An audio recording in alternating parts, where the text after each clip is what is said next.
After the fall of the angel, the biblical narrative leads us to the account of the creation of the human being. As a response to the rebellion of Lucifer and his followers, God, in his infinite wisdom, creates Adam and Eve, beings endowed with rationality, emotion, and free will, placed in the Garden of Eden in perfect harmony with creation and with the divine presence. This creation was not merely an act of restitution or replacement, but a manifestation of God's omniscience and justice. Knowing the potential of both the human and angelic heart, he established conditions that would allow the exercise of love, obedience, and genuine faith. At the center of the garden, God places the tree of the knowledge of good and evil, an instrument of testing and revelation of the true inclination of the human heart. The tree does not represent divine caprice or malice, but the opportunity for choice to reveal the moral freedom given by God and allow humanity to take its position before divine law and holiness. Just as Satan, before the fall, possessed beauty and splendor above all other angels, and yet his rebellion exposed the evil within. In God creates situations that expose the depth of the human heart. God does not test humans in order to know them, for his omniscience is perfect. Rather, he creates circumstances in which the human heart reveals itself so that the creature may see what dwells within. As it is written, the heart is deceitful above all things, and desperately wicked. Who can know it? I, the Lord, search the heart and test the mind, to give every man according to his ways, according to the fruit of his deeds. Jeremiah 17:9-10. The presence of the tree of the knowledge of good and evil is, therefore, a pedagogical and moral instrument, demonstrating the character of God who grants freedom yet requires responsibility and reverence. He tests Adam and Eve just as he tests kings, prophets, and servants throughout history. Psalm 105-19 speaks of Joseph, until the word of the Lord tested him, showing that God uses specific situations to reveal and refine the hearts of his creatures.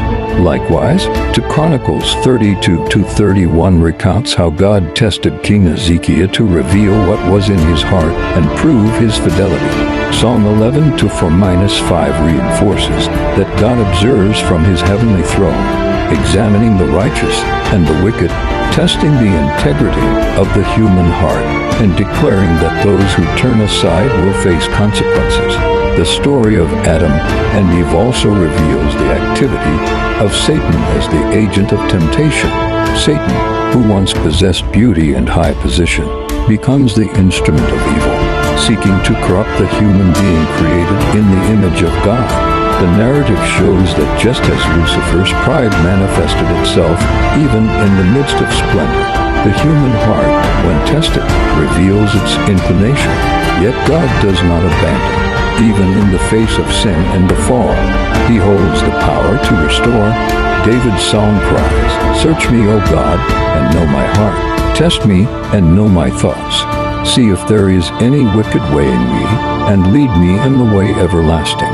This shows that divine testing reveals, but also prepares for restoration when the person is willing to acknowledge his or her weakness and cry out to the Lord for help, as David did.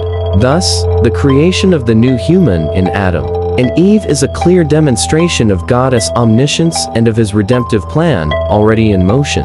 God establishes rules, allows freedom, and tests fidelity, all with the purpose of revealing the human heart, offering opportunities for growth, and preparing the stage for the future redemptive work of Christ. Such texts demonstrate his promise concerning his elect, those who would choose to follow Christ before their own existence.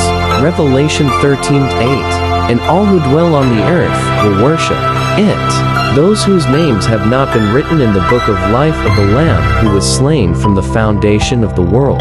Ephesians 1:5, he chose us in him before the foundation of the world, and he predestined us for adoption to himself as sons through Jesus Christ, according to the good pleasure of his will.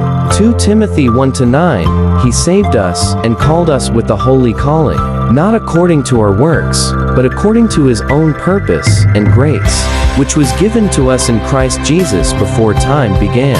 1 Peter 1:18-20, knowing that you were not redeemed with corruptible things, such as silver or gold, but with the precious blood of Christ, as of a lamb without blemish and without spot. He indeed was foreknown before the foundation of the world, but was manifested in these last times for your sake.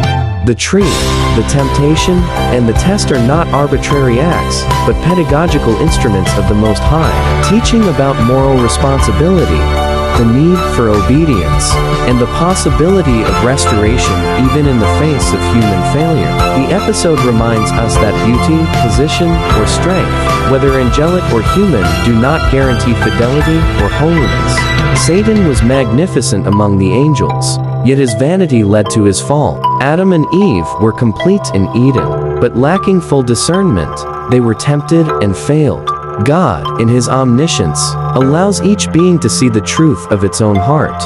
And just as he tests kings, prophets, and servants, he also tests humanity at the beginning of its history, revealing that obedience is born out of freedom and the knowledge of what is right, while transgression reveals the creature's natural inclination. We clearly see God's plan. He knows all hearts, creates conditions for them to be revealed, allows testing to manifest moral choice, and always retains the power to restore. This cycle of testing, fall, and the possibility of restoration demonstrates divine wisdom, not merely judging, but teaching, preparing, and leading each being toward the knowledge of God and spiritual maturity.